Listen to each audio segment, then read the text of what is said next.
You're listening to the Telltale Channel. Don't forget to check me out on all social media: Patreon, Twitter, Teespring, and Etsy. All links can be found in the description or on my website, telltaleatheist.com. So the next article I wanted to take a look at is actually by CNN. The title is "Second Pastor Charged with Violating Public Orders Says Church Doors Will Still Be Open on Sunday." So let's give this article a read and see what it says. This is by Daniel Burke. For the second time in 2 days, police have charged a pastor with defying public orders against large gatherings by holding church services with hundreds of members. And despite the charge, he says the church doors will still be open Sunday. Of course, this is the best way to inspire a persecution complex in somebody. Generally speaking, persecution is a good thing within the framework of this ideology that this pastor holds and the adherents to the ideology hold. Persecution is a good thing. They want to feel persecuted because it validates their belief system. It shows them that what they believe is true and real and is coming true when they're attacked or quote-unquote attacked in their view.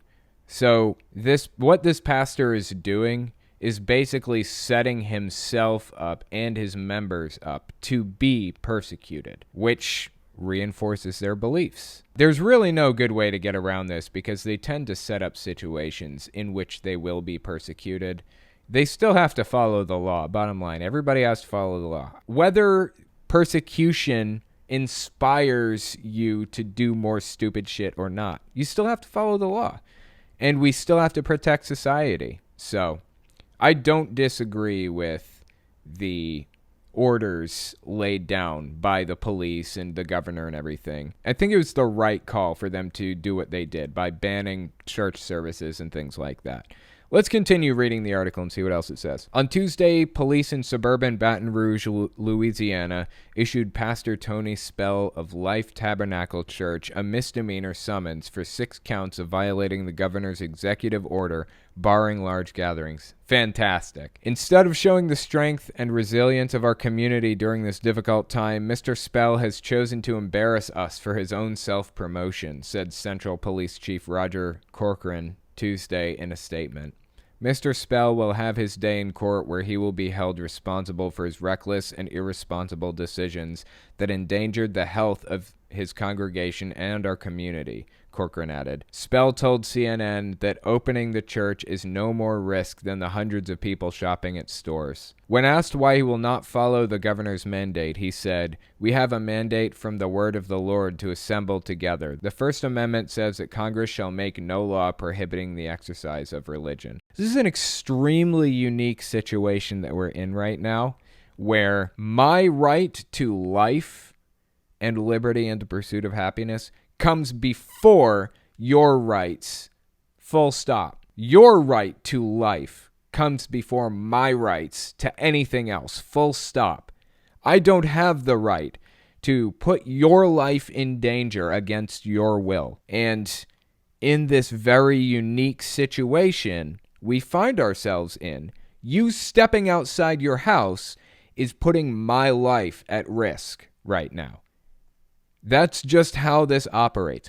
Your right to swing your fist, like the right that you have to swing your fist as much as you want, anywhere you want, that right ends right here. You can't swing it right here. So you can feel free to swing your fist as much as you want, anywhere you want, except here. And except anyone else's nose. You have the right to do whatever you want until it infringes on my rights. You can do whatever you want until it hurts other people. That's generally the idea. That's the constitutional idea. That's what the founding fathers laid out. Philosophically, your right to swing your fist ends at the tip of my nose. That's the saying. And what he's doing here is swinging his fist wildly. Well, guess what? You are endangering my life and everyone else's by holding your church services. You do not have the right to do that. My right to life comes above your right to religious freedom. If your religious beliefs told you to murder somebody, you would not be allowed to exercise your religious freedom. Human sacrifice is forbidden in the U.S., whether it's a religious belief or not. This isn't where this guy's story ends. There's more to this. There's an article on the Friendly Atheist website, friendlyatheist.com. It was written by Hemant Mehta. The title is 130 Christians Still Went to Death Cult Leader Tony Spell's Church on Sunday.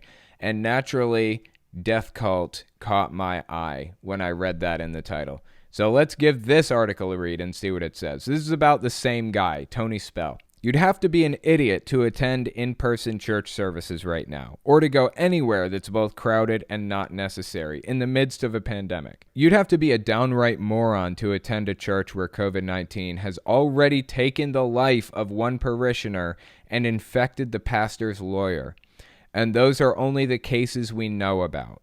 And yet, about 130 people still visited Louisiana's Life Tabernacle Church yesterday, where Pastor Tony Spell has been defying all social distancing advice in order to spread the virus in the name of Jesus. Somehow that's actually good news, since roughly 4 times as many went to the church over Easter weekend, which means there's been a remarkable decline in attendance.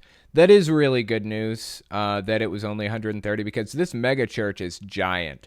From my understanding, they usually get between 500 and 1,000 attendees on average. The fact that it's only 130 is a really good sign. Sometimes I forget just how big these numbers are, too. Like, I've been to some Jehovah's Witness conventions. Like, they hold 3 conventions every year. Usually they hold the Circuit Assembly, the District Assembly, and the Special Day Assembly. Not necessarily in that order. So the Special Day Assembly, I think, is held on Sundays, and it's usually one day. This information may be out of date, because this is from, like, when I was in the religion. But usually the Special Day Assembly is one day long on Sunday, and it's like 8 hours, from like 10 a.m. to 6 p.m. or something like that. And they'll do baptisms and things like that. It is once a year. And then there's another one that's once a year called the Circuit Assembly. So the Special Assembly will get everybody from one little area, probably 10 congregations or 20 congregations or something like that, depending on how big they are.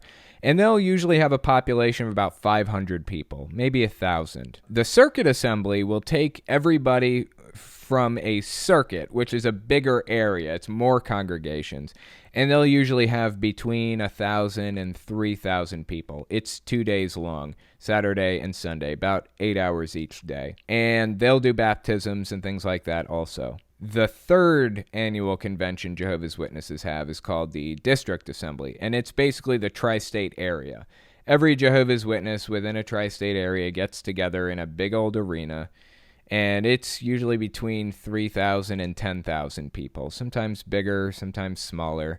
I think mine was about 10,000 people. But that should put it into perspective for any ex-Jehovah's Witnesses listening to this. This megachurch, this guy's megachurch, Tony Spell's Life Tabernacle Church, on average gets 500 to 1,000 people every week. That's friggin' huge. That is massive. That's like a Special Day Assembly every week.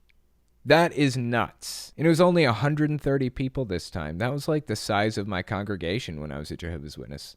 That's a step in the right direction. But the fact that the guy is still bringing people to the church is a fucking joke. Anyway, let's continue reading here. This is a quote from The Advocate. Attendance at a central church headed by a pastor who has defied Louisiana's attempts to restrict crowd size appears to be shrinking from recent weeks, police said Sunday. Sunday's service at Life Tabernacle Church attracted about 130 people, down from nearly 500 who attended last week's Easter services, according to police who've been counting the heads of people entering the church for services and forwarding their reports to the district attorney's office. Good. Glad they're doing that. Naturally, Tony Spell disputes these numbers. Oh, I bet. The cops are liars, he told The Advocate Sunday when reached by phone. Second, never trust a cop after this pandemic. This guy is a dangerous moron. I hope he sits in prison for the rest of his life for the fucked up things he's done. Everyone else is lying, says the guy downplaying the most obvious pandemic ever. We know why Spell wants to hold in-person church services. It's the easiest way for him to make money. Yeah, there's no collection plate at people's houses. That's why. Though that hasn't stopped him from urging people to send him their $1,200 stimulus checks. Doesn't surprise me either. I guess it'll take more deaths within his congregation for people to realize they belong to a death cult. The irony here is that I'm rooting for their health. It's their pastor who doesn't seem to care if anyone dies. 100% agree with Hemant Mehta on that. I'm rooting for everyone's health. I don't want anybody to die. Even the most extreme vile people, I don't want them dead. I don't want anybody dead. Human life is not renewable. It's a non-renewable resource. The more people we lose to this, the more depressing it is. The more heartbreaking it is. I want fewer people to suffer from this. As few people as possible.